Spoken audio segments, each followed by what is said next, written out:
Salut à tous, bienvenue sur le plateau de cette émission spéciale Journée portes ouvertes du BTS audiovisuel du lycée Sugère. Je suis très heureuse de vous retrouver. On va être en direct pour une petite demi-heure consacrée à la spécialité exploitation ou l'art d'exploiter les étudiants. Je suis en compagnie de mes camarades Alexandre Medeb et Serge Bunel, des grands exploiteurs, comme nous aurons l'occasion de le découvrir. Mais avant de rentrer dans le détail sur la manière dont on exploite les exploitants, je vous propose de regarder un petit sujet qui vous présente justement l'option exploitation. L'option technique d'ingénierie et exploitation des équipements mobilise la totalité des équipements du lycée. Un équipement professionnel ouvert sur les techniques en plein développement. Sous un grill à plus de 9 mètres de hauteur, équipé en éclairage et console lumière, 2 plateaux de tournage de plus de 100 et 200 mètres carrés. 2 régies multicaméra HD, Kahuna et Panasonic, chacune disposant de son propre poste d'ingénieur de la vision, sont disponibles pour ces 2 plateaux. Une régie à thème, sur un plus petit plateau de 30 mètres carrés, sert à l'initiation des premières années. Cet équipement se complète d'une régie mobile en fly, permettant des installations complètes en tournage extérieur multicaméra pour diverses captations. 13 salles de montage avec box individuelles, 2 systèmes de stockage de médias centralisés, un système d'acquisition en workflow automatisé, une base de données Interplay et une base de données DaVinci permettent l'apprentissage de l'utilisation et de la gestion de systèmes collaboratifs tels que présents dans toutes les chaînes de télévision ou en cinéma. Pour le son, tout le parc de stations de mixage et les systèmes de prise de son sont disponibles. Un réseau Dante vient parfaire le suivi des pratiques des professionnels du son ainsi que des systèmes numériques Riddle en interphonie et en mixage. Les réseaux spécialisés sont enseignés pour anticiper les pratiques actuelles. Des systèmes de mesure et de contrôle qualité permettent de finaliser la formation en corrélation avec le référentiel du diplôme et pour une familiarisation avec le monde des différentes diffusions. Un amphi de 170 places pour la projection, l'installation et la captation de spectacles est relié aux équipements centralisés. De quoi se mettre en situation professionnelle, d'évoluer avec les pratiques du métier et de se préparer efficacement à la vie professionnelle comme à la suite des études. Voilà, donc vous y voyez maintenant un petit peu plus clair sur l'option exploitation qui ne consiste donc pas à exploiter des étudiants, contrairement à ce que ma mauvaise blague laissait entendre, mais on peut peut-être développer un peu davantage. Serge, qu'est-ce que ça veut dire concrètement l'exploitation? Qu'est-ce qu'ils exploitent les étudiants? Alors l'exploitation, effectivement, je confirme ce que tu dis, on ne distribue pas de coups de fouet. Hélas. À notre grande dame. L'option exploitation, on va former de jeunes techniciens à 2 axes. Le premier, c'est l'informatique, la gestion de réseau, puisqu'aujourd'hui, dans l'audiovisuel, tout passe par l'informatique. Donc, gestion de systèmes informatiques, administration de réseau et maintenance informatique. Le deuxième axe, c'est la conception, l'installation et la mise en œuvre des régies de montage, enfin des régies, pardon, de diffusion numérique. D'accord. Voilà. Ok. Alors, toi, tu es prof d'informatique et de régie numérique. D'accord, mais on dit TMO pour ta matière, technique de mise en œuvre. Technique de mise en œuvre, effectivement. Ouais. Alors, en quoi consistent les cours de TMO? Comme je viens de le dire. Donc, dans ce que tu viens de dire exactement. Eh bien, j'ai 89 heures avec les étudiants première année de gestion informatique, administration de réseau, constitution de réseau, et une trentaine d'heures d'installation, de conception de régie numérique. D'accord. Avec les premières années. J'enseigne aussi aux étudiants en 2e année de TIE, donc technicien d'exploitation technicien d'ingénierie et exploitation des équipements. Et en 2e année, on leur fait des cours un petit peu particuliers. On les forme à l'infographie. On les forme sur After Effects pour pouvoir donc faire des génériques, des titres. Voilà, de l'infographie. Très basique, mais voilà, ils sont formés à ça. D'accord. Alexandre Medeb, alors toi tu es prof de TES et physique. C'est ça. Alors TES, ça veut dire technique des équipements et des systèmes. Alors, concrètement. En gros, ça se rapprocherait pour les matières qui sont au niveau du lycée de la science de l'ingénieur ou de l'I2D pour ceux qui sont STI, ou alors au collège de la techno, c'est de la technologie en fait. On étudie des objets, des systèmes techniques qui utilisent la physique pour fonctionner, donc comme des micros, des caméras, des objectifs, etc. Donc on apprend avec ces objets technologiques comment ils fonctionnent et du coup physique puisque c'est relié Oui, tu es intrinsèquement. aussi prof de physique, Voilà. c'est ça ici. Et du coup là on étudie les phénomènes physiques qui sont employés dans les fameux objets dont on a parlé en D'accord. TES. Donc c'est deux matières qui sont très intriquées l'une avec l'autre et d'autant plus avec la TMO puisque derrière ces objets techniques sont utilisés en TMO. Donc en Ouais. gros il y a une chaîne. Tout est relié. Voilà, c'est ça, c'est vachement bien fait. Et, du coup, le but, c'est vraiment de pouvoir partir d'un phénomène physique, donc par exemple un rayon lumineux. Ouais. On va l'étudier dans le cadre d'un capteur d'appareil photo ou de caméra. Et derrière, cette caméra va être utilisée dans une régie en Sur un TMO. plateau, comme Ouais. aujourd'hui, Voilà, ou voilà. comme là, dans les caméras, je ne sais pas laquelle, mais une de celles-là. Et voilà. Ouais. Alors, est-ce que les étudiants ont raison d'avoir peur de la science physique? La physique, ça fait quand même peur. Est-ce que ça continue de faire peur quand on est en BTS, option exploit? Alors, Qu'est-ce que tu fais pour qu'ils aient moins peur? Alors j'ai la chance d'avoir les élèves d'exploit en première année sur la physique et la TES, pas tout seul, et on est plusieurs collègues, mais je les ai en heure majoritaire, on va dire. Ouais. Et du coup, moi, je ne pense pas qu'il faille avoir peur de la physique, et au Ouais. contraire, et encore moins de la TES, qui vont être obligatoires pour comprendre en fait, le boulot qu'ils vont avoir à faire derrière. Mais il y a aussi un boulot qui est de leur faire moins appréhender cette matière Ouais. sous forme soit de travaux pratiques ou d'autres choses qu'on peut mettre en place pour Ouais. qu'ils n'aient pas peur de l'outil mathématique. Oui. En fait, il faut vraiment arriver à enlever cette appréhension de l'outil mathématique, les logarithmes et tout ce genre de choses-là. Donc ils sont là, on les utilise, mais Ouais. voilà, à force de redondance d'exercices et de cas pratiques, Ouais. et voilà, on arrive à enlever cette peur de Toi, tu l'outil as des mathématique. stratégies pédagogiques, je crois savoir, pour essayer justement de désamorcer un petit peu Bah, les... j'essaye effectivement. Donc ça vient de mon expérience de prof de collège où Ouais. ce genre de choses-là sont légion, d'essayer de cacher les maths derrière un truc rigolo ou Ouais. sympa. Là, l'idée, donc c'est un peu plus complexe puisqu'on est vraiment sur la technicité pure, donc on peut pas vraiment trop le cacher cet aspect mathématique, mais il Ouais. est là. Et des techniques, oui, j'essaye de mettre en place donc de la vraie pratique concrète. Donc là, pour donner un exemple, on fait de l'acoustique avec les exploits de première année. On doit voir comment un signal, comment une onde sonore s'atténue en fonction de la distance. Ben, on vient sur ce plateau ici même faire des mesures avec des micros, avec des appareils de mesure, avec les téléphones aussi. Il y a des sonomètres dans les téléphones maintenant. Et on va rendre la physique réelle. Et après, derrière, on va l'exploiter en exercice. Et là, je pourrais leur dire, vous vous souvenez, on était sur le plateau, ce truc-là, on l'a vu, voilà la formule qui va avec. Ouais, ouais. Mais ça représente ça, ce qu'on a vu ce jour-là. Ouais, ouais. Ça ne représente pas quelque chose d'abstrait. Alors, il y a une autre manière d'aborder la pratique quand on fait la formation dans le BTS audiovisuel avec nous, c'est les moments où les étudiants passent en pratique dans le cadre de réalisation de produits audiovisuels. Il y a plusieurs périodes dans l'année qui sont consacrées à ce type d'exercice, ce qu'on appelle les mini-PCP, puis les PCP. Serge, est-ce que tu peux en dire quelques mots? Tout à fait, et je vais même ajouter à ça les journaux télévisés de rentrée, Absolument. qui est quelque chose d'assez récent, assez nouveau. Ouais. Voilà, c'est la deuxième année cette année, Ouais. où en l'espace d'une semaine, on demande aux étudiants de produire, tourner, monter, étalonner, mixer un petit sujet d'1 minute 30. Bon, ça, dès le premier jour de la rentrée, boum, ça tombe. Direct dans le bain. Direct dans le bain. On associe les premières années, les deuxièmes années, comme ça fait un peu de mixité. Et voilà. Sinon, effectivement, 2 fois dans l'année, on associe les étudiants par tirage au sort, un étudiant montage, un étudiant exploitation, un étudiant production, un étudiant son, un étudiant image. Donc ils peuvent travailler avec quelqu'un qu'ils aiment bien et ils peuvent aussi travailler avec des gens qu'ils n'aiment pas, comme dans la vraie vie. À cela, il y a un second tirage au sort, ils tombent sur un sujet et ils vont avoir pour les mini-PCP 3 semaines pour tourner, monter, réaliser, produire ce petit sujet. Et pour les PCP, ce sera un sujet d'examen, c'est un peu plus long, ils ont 6 semaines Ouais. pour réaliser ces films. Voilà. Et alors, les étudiants exploitent sur ces films, ils font quoi Alors, les étudiants exploitent. Leur tâche ben, principale sur Leur la tâche principale consiste à réaliser, mettre en œuvre le plateau final. C'est-à-dire que les sujets, une fois qu'ils ont été tournés, montés, voilà, sont diffusés dans le cadre de plateau, comme celui qu'on est en train de Ouais. faire aujourd'hui.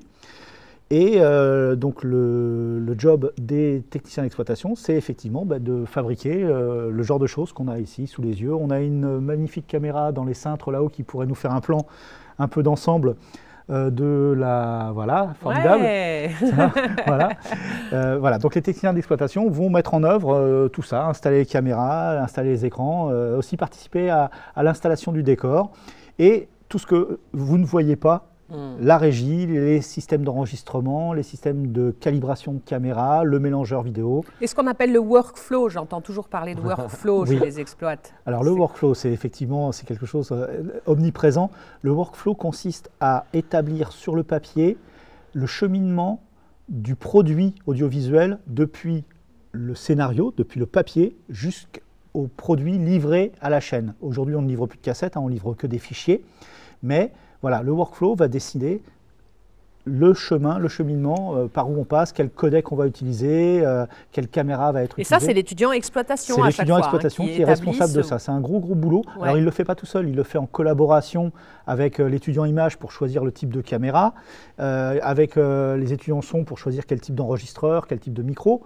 Donc voilà, ce n'est pas quelque chose qu'il fait tout seul, mais c'est lui qui va synthétiser tout ça et qui va évaluer la validité, se dire ouais, on peut faire comme ça ou non, c'est pas possible, il va faire un petit changement de caméra. Et il ne faut pas perdre de vue aussi que les produits qu'on tourne, il y a des réalisateurs. Il faut pouvoir répondre aux souhaits artistiques du réalisateur. On ne peut pas prendre n'importe quelle caméra parce qu'elle nous fait plaisir. Il faut que ça corresponde au choix du réalisateur. Voilà. Ouais. Ok, merci beaucoup Serge, merci Alexandre pour ces explications. Je vous propose de regarder un petit sujet consacré aux étudiants qui font partie de l'option exploitation chez nous et ensuite on fera connaissance avec deux anciens et anciennes étudiants, étudiantes de l'option exploitation. À tout de suite.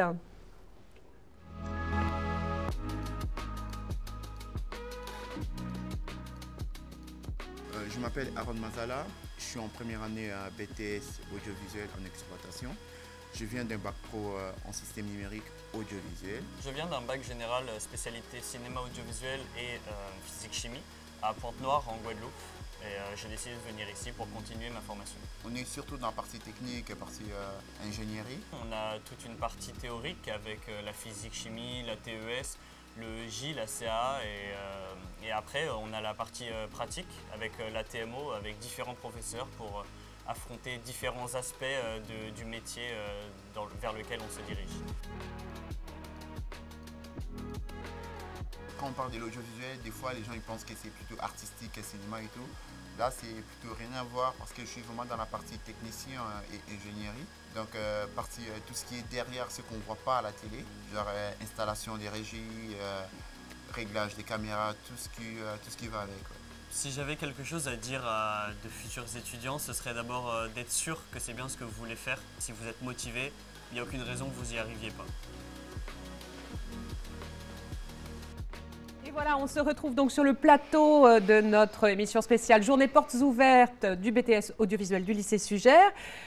Plateau consacré à l'option exploitation. Et j'ai le plaisir d'accueillir deux anciens étudiants, étudiantes de la formation exploitation. Noah, honneur aux filles, merci d'être avec nous. Bonjour.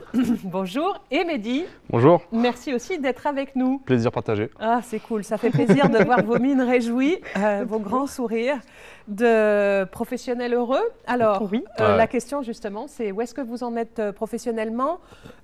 Noah, toi, tu as été diplômé en juin 2021. 21. Ah, c'est tout frais, c'est Voilà. encore tout frais. Ouais. Alors, tu as eu le temps déjà de t'insérer bien dans le marché du travail? Comment ça se passe pour toi? Alors déjà, j'ai commencé par travailler pendant 6 mois à Skida, qui est une boîte qui fait de la maintenance pour des chaînes de télévision. Donc, je D'accord. travaillais à France Télévisions. Ouais, Donc après, j'ai travaillé 3 mois à France Télévisions en régie. ouais, Et après, du coup, maintenant, je suis en CDI à AMP Visual TV. d'accord. Et je suis technicienne du coup dans des cas régie et je m'occupe des serveurs de ralenti et de rediffusion sur les matchs de foot par exemple ou sur des plateaux télé. D'accord, ça correspond à ce que tu avais envie de faire? Oui, au final, c'est exactement ce que je veux faire. Je ne sais pas si j'avais ce projet-là au début, Ouais. mais maintenant en tout cas, Tu y es bien? oui. Ouais, ça fait plaisir. Mehdi, c'est quoi Oui. toi ton parcours après le diplôme? Alors moi, à la même année, du coup, j'ai eu mon diplôme vers mai, je crois, juin. Bah, Ouais, je Ouais, me dans le souviens, tour. tu te Et- roulais par terre de bonheur dans la cour. Ouais, J'étais même ouais, photographiée. ouais, Je ouais. m'en souviens, Ah. j'ai immortalisé ce moment où je vais par terre à hurler de bonheur d'avoir ton diplôme. Bah ouais. Et du coup, la même année, en septembre, le 15 septembre, j'ai signé chez Nextreo TV, qui est la boîte de... Alors, il faut que tu le redises, mais plus lentement, parce que j'ai rien compris. Désolé, Nextreo TV, qui est la boîte de maintenance audiovisuelle pour BFM TV, RMC Sport, les D'accord. radios, etc. D'accord. Et ça fait maintenant 1 an et demi que je suis là, je suis technicien de maintenance niveau D'accord. Alors, ça consiste en quoi, technicien de En maintenance gros, niveau 1? En gros, on tient une hotline, pour faire très simple, on tient une hotline interne à la boîte, on règle Ah. des problèmes techniques et pas humains. Et ça peut aussi du coup être des tâches de maintenance, de prévention, des redémarrages de serveurs, de machines, comme des fois pas la supervision, mais des remontées d'informations ou des remontées de problèmes. Ouais. Et dans le but de maintenir une condition opérationnelle de tout le parc audiovisuel de la boîte. D'accord, ok. Et ça correspond à ce que tu avais envie de faire? Pour toi, c'est une étape transitoire pour aller vers autre chose? Ou tu es bien dans cette boîte comme un poisson dans l'eau, tu as envie d'y rester? Ah bah, Enfin, comment tu te sens là-dedans? C'est une bonne question parce que moi, il faut savoir en TE, moi je suis quelqu'un de très hyperactif. J'adore faire plein de choses. Vraiment, je kiffe ça. Ouais. Et en fait, du coup, j'ai envie de toucher à plein de choses. Mais dans l'arbre principal de ce que je me suis mis en tête maintenant tout de suite, c'est de m'améliorer en termes de connaissances dans la boîte. Parce que du coup, c'est des serveurs différents, c'est des machines différentes. C'est un workflow, mais c'est impossible à imaginer. Ouais. Et du coup, j'ai envie de savoir vraiment à 100% comment fonctionnent les machines pour ensuite m'améliorer en termes techniques et du coup évoluer dans la même branche de maintenance. Ouais. Maintenance niveau 2, intégration, etc., etc. Mais pour passer en niveau 2, ça veut dire que tu dois passer une certification interne à la boîte? Comment ça marche? Non, c'est pas une certaine formation, c'est plus, du coup, c'est un service supérieur, il y a des entretiens. Mais par-dessus ça, il faut quand même du coup avoir certaines connaissances dans un environnement particulier, que ce soit l'habillage, je sais pas moi, des automates de diffusion ou d'automatisation. Et par-dessus, du coup, avoir une plus-value pour ensuite dire, maintenant, je suis expert dans cet environnement-là, est-ce que je peux aider à intégrer des équipements qui font partie de cet environnement-là? D'accord. Donc ça peut être plein de choses, ça peut être du mélangeur, de la prod, de la diff. D'accord. Bon, là, on parle vachement métier, mais on va essayer de revenir un petit peu sur la formation, puisque là, on essaie de s'adresser à des jeunes, plus jeunes que vous, beaucoup plus jeunes, qui rêvent peut-être d'intégrer le BTS audiovisuel de Sugère en option exploitation, mais qui ne savent pas encore très bien ce qui les attend, ce qu'ils doivent redouter, ce qu'ils peuvent espérer. Alors, on va essayer de les éclairer. Vous, quand vous avez déboulé dans le BTS audiovisuel, qu'est-ce qui vous a surpris, à quoi vous ne vous attendiez peut-être pas, et qu'il faut du coup peut-être indiquer à la génération d'après, Noah? Eh ben, pour ma part, moi, je voulais faire du cinéma au début. Ouais. Et du coup, quand j'ai intégré le BTS, je savais très bien que c'était de la télé, mais j'imaginais pas à ce point-là. Ah oui. Et au final, c'est vraiment ce que je veux faire. Et maintenant, si j'avais le choix, je referais pareil en fait. Oui, c'est ça. C'est finalement cet aiguillage involontaire vers la télé, tu l'as complètement adopté comme un lieu d'épanouissement pour toi, quoi. Oui, voilà, c'est ça. Et puis même dans notre promo, je pense que personne fait du cinéma. Ouais. Non, je crois pas. Pas de souvenir. Non, enfin... C'est que du flux, ouais. Oui, finalement, alors vous avez pris goût à la télé, à la production de la télé, quoi. C'est ça. Broadcast, ouais. Ouais. Le direct. L'excitation. La production, voilà quoi. Tout ce qui n'est pas du stock, quoi. Ouais, voilà. Oui, c'est ça en fait. C'est cette sorte de tout mettre en œuvre pour que à cette heure-là, ça doit être PAD. Et c'est bon. C'est exactement ce qu'on est en train de vivre en ce moment. Hein, on est en train de tourner, de diffuser en direct. Donc cette adrénaline que vous appréciez particulièrement, qui est très caractéristique effectivement de l'option exploitation, c'est celle que nous sommes en train de partager, que j'avoue j'aime bien aussi. Ouais, le direct avec ses aléas, ces impromptus, ces petites surprises. C'est vrai que c'est une vie très intense puisqu'on est constamment sur le pont en fait, non pas forcément dans la tempête, mais en tout cas. Des fois, ouais, c'est dur. Alors, on essaie de détailler un petit peu la formation pour que les jeunes puissent se faire une idée de ce qui les attend. Donc, il y a les cours qui ont été expliqués tout à l'heure par Alexandre Medem et Serge Bunel, donc TMO, TES, physique. On peut peut-être raconter aux aspirants entrants qu'il y a aussi des cours d'anglais, de CAA. Ah oui. Alors, quelques mots, Noah, sur soit l'anglais, soit la CAA, ce que tu veux, comment tu raconterais ça à... Non, en vrai, du coup, on a des cours d'anglais. En fait, il faut savoir que ce n'est pas des cours d'anglais du style, on va regarder les verbes. C'est plus pour... En fait, il faut savoir, la formation TIE, peu importe le cours que vous allez avoir, donc le type de cours CA haute, ça va être dans l'optique d'optimiser vos connaissances du métier audiovisuel. C'est-à-dire que par exemple, l'anglais, on va savoir du coup comment on va parler de certaines machines, de certains serveurs, de certains trucs, en anglais, des termes en anglais. La CA, c'est pour développer le goût artistique et le développement et l'analyse de films ou d'art, dans les arts différents. Et du coup, pour développer, encore une fois, un goût artistique pour le technicien. Ouais. Donc, en soi, c'est pas juste de dire, on fait de la CA pour la CA, regardez, ce film est beau, ou regardez, il y a des mots en anglais. Ouais. C'est vraiment pour, d'ailleurs, avoir un bagage technique, artistique et juridique aussi, pour le technicien. Ah oui, tu dis juridique, ça me fait penser, Noah, tu peux peut-être dire 2 mots de cette matière juridique qui est c'est super important parce que donc c'est le EEJ, donc environnement économique et juridique. Dans le monde du travail, alors moi on est tous les deux en CDI, mais je parle plus déjà pour les intermittents. C'est vrai que c'est un monde assez à part. C'est dur aux autres de comprendre, et donc cette matière elle nous aide à comprendre notre travail et comment en fait les différentes façon de travailler dans ce métier. Oui, quel type de contrat, c'est ça, le régime de l'intermittance, vos droits en tant que travailleur, des choses comme ça. On a des heures assez conséquents. Ouais. Et en fait, c'est normal, il faut en être conscient déjà que c'est un métier prenant en fait. Et surtout que même aussi quand tu sors du bac, des fois tu n'as pas forcément des cours sur les fiches de paye, sur les droits ou autres. C'est sûr, même pour la vie de tous les jours, en faisant d'autres métiers, c'est sûr que c'est super intéressant. Oui, en cours de J, on apprend à lire une fiche de paye. Ouais, on sait ce que ça veut dire, les cotisations, où est-ce qu'elles vont et à quoi elles servent. Les droits à l'image, parce qu'il y a un rapport avec l'audiovisuel, c'est important de savoir. C'est important de savoir. Oui, bien sûr. Alors peut-être aussi pour informer les jeunes qui vont vouloir nous rejoindre, on peut décrire un peu le fonctionnement d'une année scolaire au BTS. Il n'y a pas que les cours où vous êtes dans des salles de classe à prendre des notes en écoutant scrupuleusement vos profs, religieusement même, devrais-je dire. Oui. Je rigole, évidemment. Il y a aussi les moments où vous êtes en pratique, les moments où on réalise vraiment concrètement des choses. Alors, Noah, on peut évoquer peut-être les PCP? Oui, on était ensemble en PCP. Ah, vous étiez ensemble? C'était sur quel projet? Sur le vôtre. Mon PCP? Oui. Et non, c'était celui de... Mais bien sûr que si. Ah, mais quelle année? Parce que je me souviens plus. On fait des PCP et on fait des projets le barrageux en amont. Le barrageux, si. Le barrageux? Oui. Oh, génial. Parce que du coup, au cours de l'année, on fait plusieurs projets. Donc, voilà. Ah ouais, super, d'accord. Oui. Alors, c'était formidable. Ah bah oui. Mais c'est pas ça qu'il faut... Il ne faut pas leur dire ça. Oui, en quoi c'est bien ces moments-là? À quoi ça sert? Les PCP, je trouve que c'est encore autre chose parce que c'est vraiment le projet de fin d'études, mais c'est vraiment les PE. Oui, les projets encadrés, qu'on appelle maintenant les mini-PCP. Parce que c'est ce qui nous fait vraiment comprendre le travail. Puis il n'y a pas autant d'enjeux que les PCP, qui est notre projet final. Donc là, on pouvait vraiment... Je ne vais pas finir ma phrase. Pratiquer.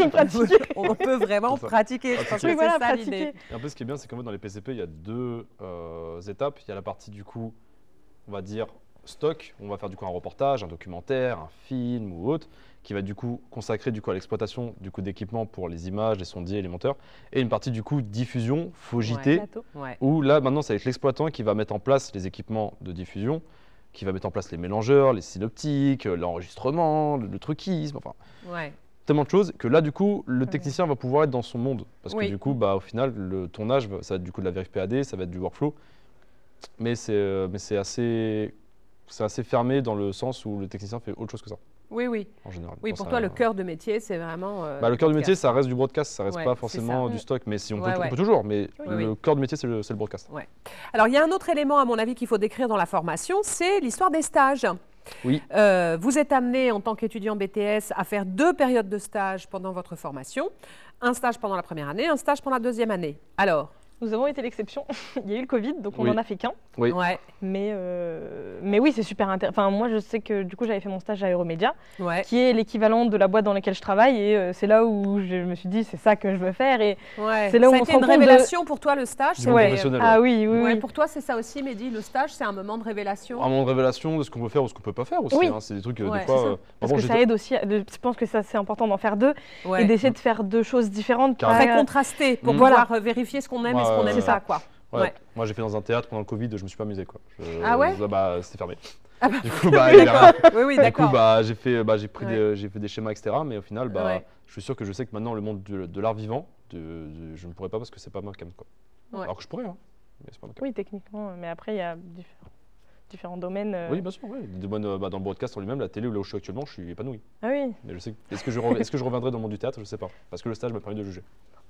Non, mais en plus, tu as l'air d'avoir tellement un goût très très fort, effectivement, pour le broadcast, pour la diffusion en direct, voilà, la technique. Bon, je comprends, une fois qu'on est dans ce bain-là, le spectacle vivant, c'est une autre histoire. Mais moi, je veux plaider pour le spectacle vivant. Justement, on a chacun nos... Même dans le BTS, on voit très bien... Mais moi, personnellement, en tant que technicien, je ne pourrais pas, mais par contre... Mais c'est ça, c'est qu'en fait, notre BTS, je pense qu'il nous ouvre tellement de portes, parce qu'en fait, on fait plein de choses et on est... En fait, je pense qu'à la fin du BTS, on ne peut pas être compétent sur un seul sujet. Et c'est ça qui est intéressant. Et en fait, le but du BTS, c'est pas de nous former à un métier, c'est de nous donner les bases. Et après, on va être formé. Quand on va arriver dans le monde du travail, je pense qu'à l'arrivée, il a été formé, j'ai été formée. Et en fait, le plus important, c'est de savoir communiquer avec les autres. Du coup, c'est ce que le BTS nous aide, de comprendre les bases. Savoir communiquer, tu mettrais ça comme faculté vraiment fondamentale de la compétence, pour un étudiant exploitant, savoir communiquer, c'est très central. Oui, parce que déjà, plus que les autres filières, je pense qu'on communique encore plus avec les autres métiers, parce qu'on touche vraiment à tout. On touche au son, pas en profondeur, on touche pas en profondeur non plus, mais on touche vraiment à tout. Et je pense que du coup, il faut vraiment savoir communiquer et c'est le plus important. Une fois que tu sais communiquer, après, tu peux évoluer et c'est ça le... D'accord. C'est comme si tu étais l'avenue qui débouche après à plusieurs filières différentes. D'accord. Voilà. Je suis Super. Non, mais super image. Et sinon, est-ce qu'il faut une culture scientifique très solide? Il faut être un très très bon en maths? Comment cette option? J'étais nulle. Franchement, j'étais nulle. Ah ouais? Enfin, nous, on vient tous les deux de STI, de D. Et c'était dur. Au début, c'était dur. Et... En sortie, c'est un peu dur. Moi, je pense que j'ai encore des lacunes, même si, du coup, j'ai appris plein de choses. Mais je suis pas la meilleure. Mais je pense que c'est pas le plus important. Il fallait juste s'accrocher. D'accord. Il fallait s'accrocher pour avoir le diplôme, pour arriver à passer l'épreuve pour le diplôme. Et ensuite, dans l'exercice de ton métier, là maintenant que tu es en CDI, est-ce que cette fragilité sur ton pôle scientifique, tu sens qu'elle te handicape encore aujourd'hui? Au début, oui. Alors, je l'ai bien vu. Au début, oui. Mais après, comme c'est... moi, ce que j'ai beaucoup de mal, c'est la théorie. Donc, en fait, comme dans le monde du travail, c'est beaucoup plus pratique, j'avais du mal au début. Maintenant, ça va mieux parce que je comprends les choses, parce que c'est dans des endroits des moments très concrets. Donc, au début, ça me posait problème, mais bon, maintenant, ça va mieux. D'accord. Et toi, sur la culture scientifique, tu t'es senti comment, comme Noah, à dire que tu étais vraiment nul ou bien Au début, en fait, tu es vraiment submergé parce qu'en fait, les maths, par exemple, on n'aura pas des cours de maths, mais ce qu'on a acquis durant nos années de lycée vont être des outils de calcul mathématique. Ça va être plein de choses, en fait. Il faut avoir un bagage technique au préalable, en fait, obligé. Ok. Et donc, toi, tu te sens pas limité aujourd'hui dans la pratique de ton métier? Le fait d'avoir eu des petites fragilités sur les sciences, ça ne te Non, pas forcément. Non, pas forcément. Il faut juste... comment on peut dire ça? faut juste s'accrocher et se dire, bon, voilà, maintenant j'en suis à là, est-ce que je vais pouvoir réussir à faire certaines choses? Et oui, si tu as l'envie, en fait, tu as la volonté, tu vas pouvoir réussir. La volonté, avec la volonté de réussir. C'est évidemment la clé de voûte de tous les succès, la volonté, l'opiniâtreté, la persistance dans l'effort. C'est ce qu'on vous souhaite, on espère que vous nous rejoindrez au BTS audiovisuel du lycée Sugère, dans l'option exploitation, pourquoi pas. Merci beaucoup Noah, merci Mehdi de nous avoir raconté vos expériences professionnelles et vos souvenirs de la formation. Merci à vous de nous avoir suivis, on se retrouve dans une demi-heure pour un nouveau direct. Salut, à bientôt. De jeunes techniciens à deux axes. Le premier, c'est l'informatique, la gestion de réseau. On étudie des objets, des systèmes techniques qui utilisent la physique pour fonctionner, donc comme des micros, des caméras, des objectifs, etc. Donc moi, je ne pense pas qu'il faille avoir peur de la physique, et au contraire, et encore moins de la TES, et on va rendre la physique réelle, et après derrière, on va l'exploiter en exercice. Leur tâche principale consiste à mettre en œuvre le plateau final. C'est lui qui va synthétiser tout ça et qui va évaluer la validité.